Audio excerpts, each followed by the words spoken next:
Hey everyone, welcome to Princess of Gay. I'm your host Connie, and today we are here with episode 5 of Rise of the TMNT. So, I'm still unsure of what I think about this series because there's some episodes and some segments that are like really good. Like, really good. But then there are some that are just not as much. And then there's some that are okay, that I don't mind, just aren't as good as the really good ones, you know? And I really haven't gotten a grip on this show. That's the thing.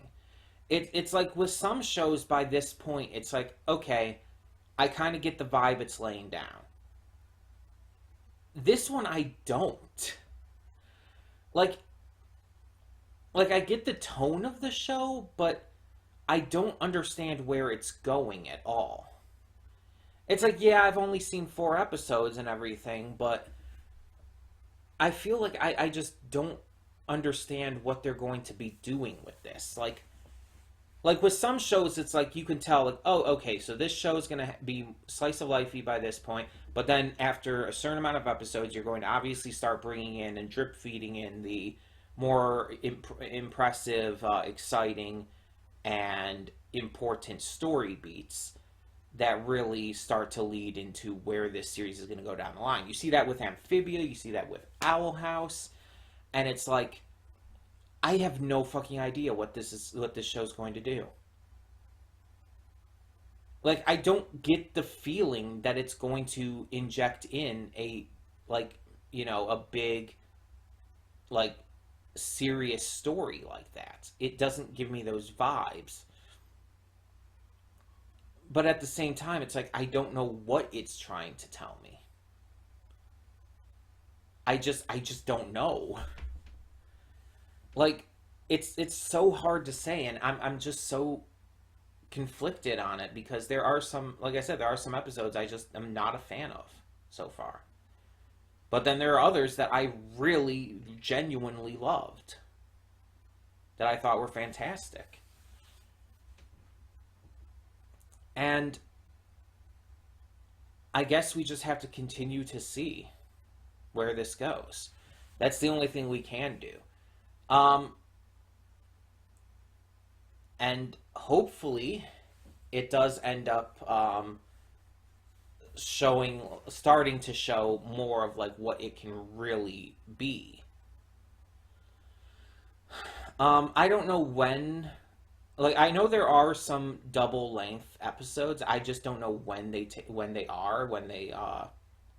um when in the episode count they are. So obviously don't tell me, but um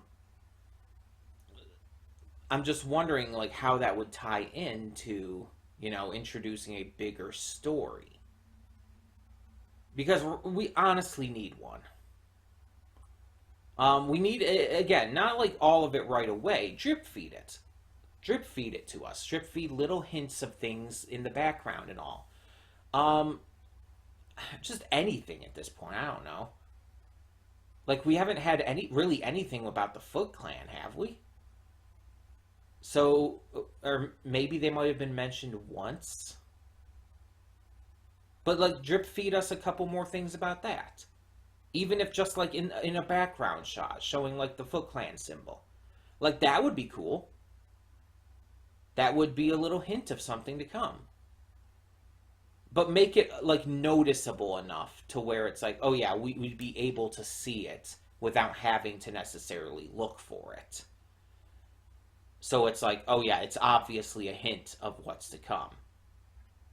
But don't like just like throw it in our faces. You know what I mean? Don't make it like an obvious hint, but still don't make it too hard to catch either. I want something more with this.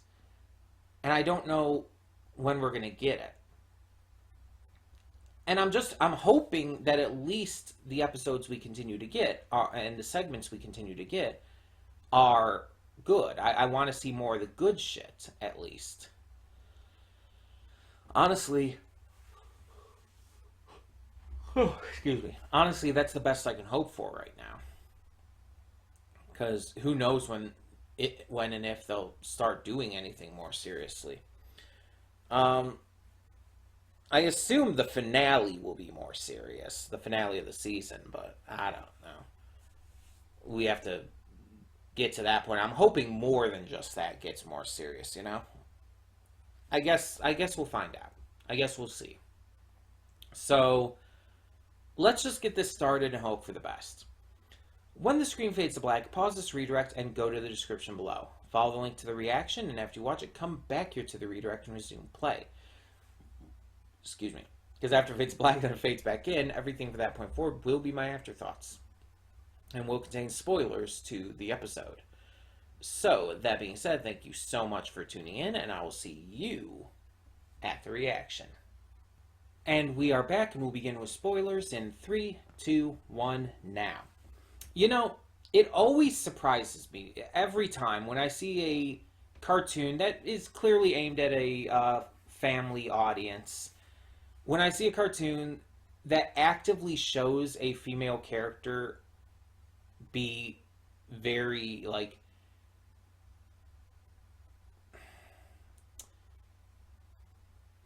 I don't want to say sexual because that's not entirely accurate, but being very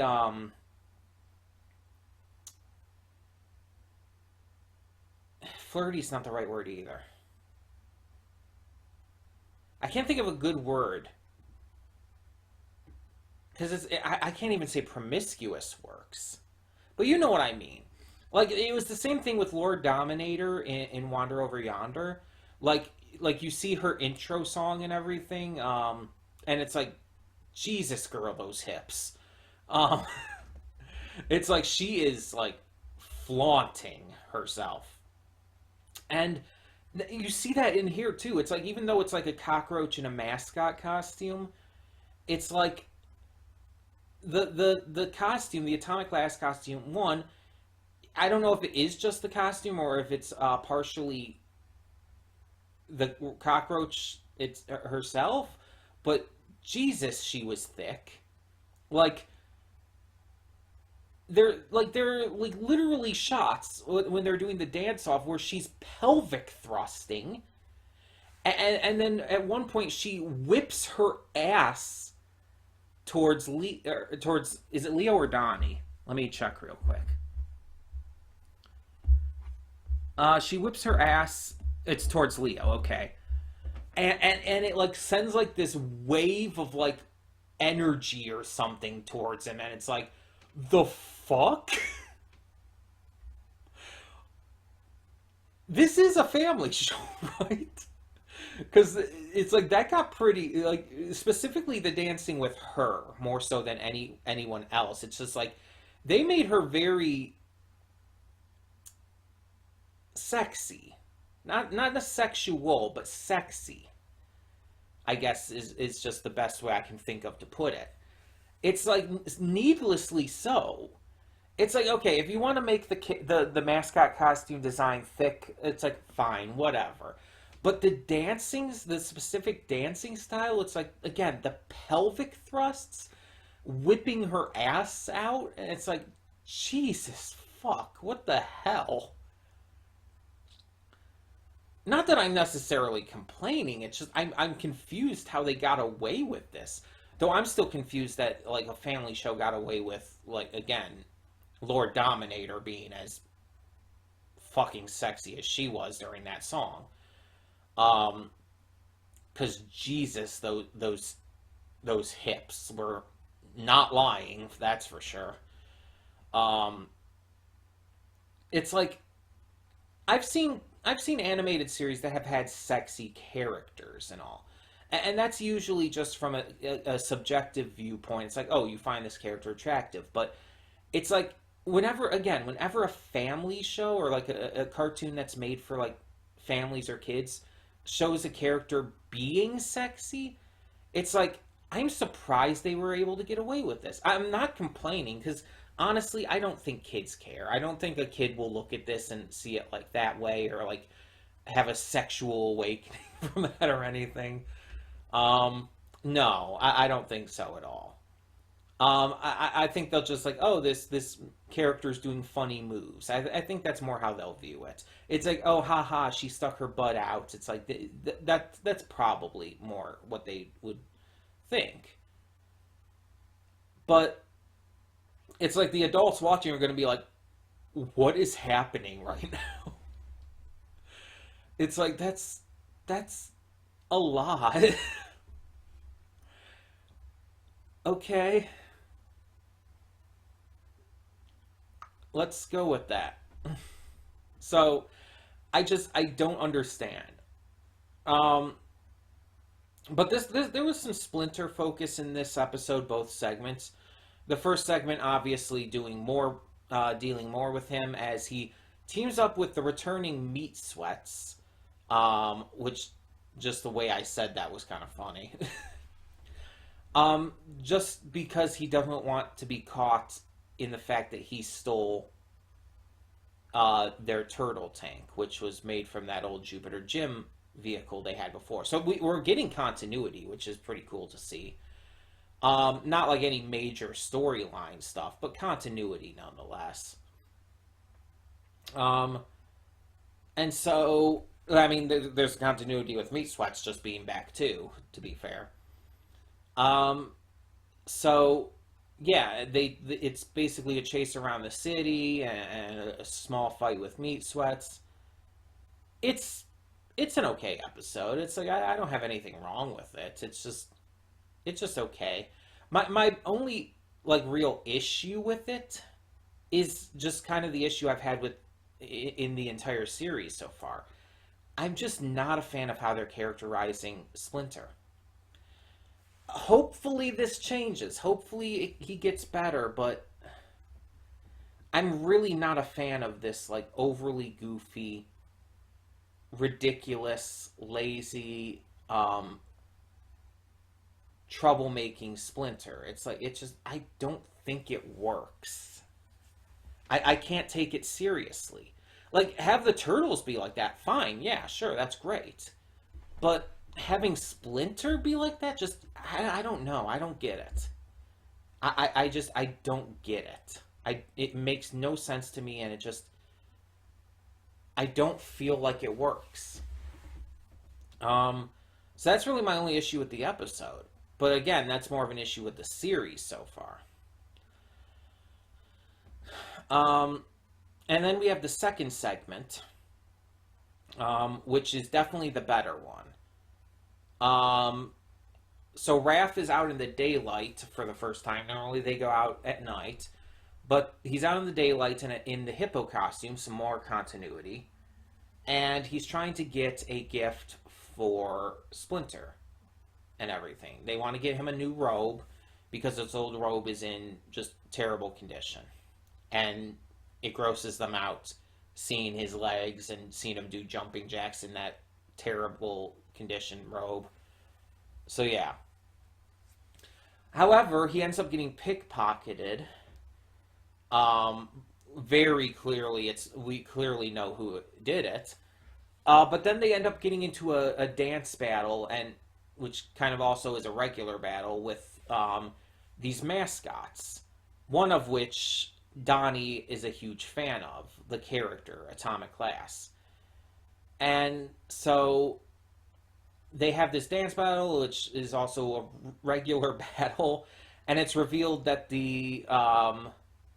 that they're alien roaches or mutant roaches rather. Um, and it's like my first thought when seeing that they were like that, it's like Edgar Bug, especially with the one guy who, by the way, like the first time he appeared and when he clearly stole the wallet, it's like, oh yeah, that guy is definitely not right.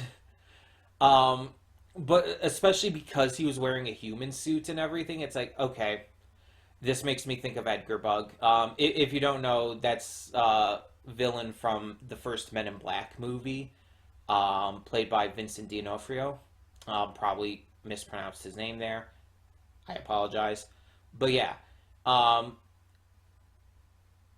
basically it was an alien cockroach who wore a human suit, who wore this dead guy's skin as a human suit, basically.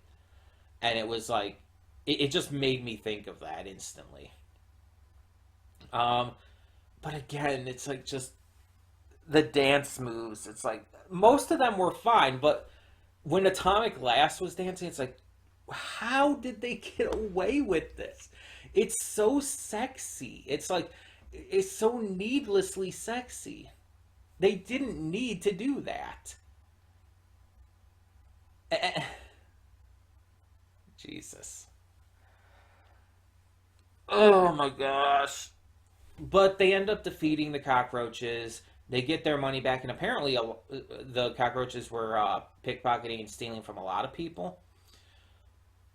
So they get their money and shit back, and they get the robe, and unfortunately, Splinter says, "Oh, I love it, but I'm only going to wear it for special occasions," which not what they wanted. So, but yeah, it was ridiculous as fuck, but it also kind of was funny because of it, and obviously some great VAs in there with Grey Griffin and John DiMaggio. Um, I just. I can't get over the Atomic Blast dancing. I can't. I'm sorry, and it's not a complaint against the episode. It's not a complaint against that segment, by the way. It's just it's so wild that they were able to get away with that. It's like you hear all the shit that Alex Hirsch had to like had to adjust for Gravity Falls to get accepted, and this series is able to get away with shit like that. It's like, what? How? Why? Oh, I don't know.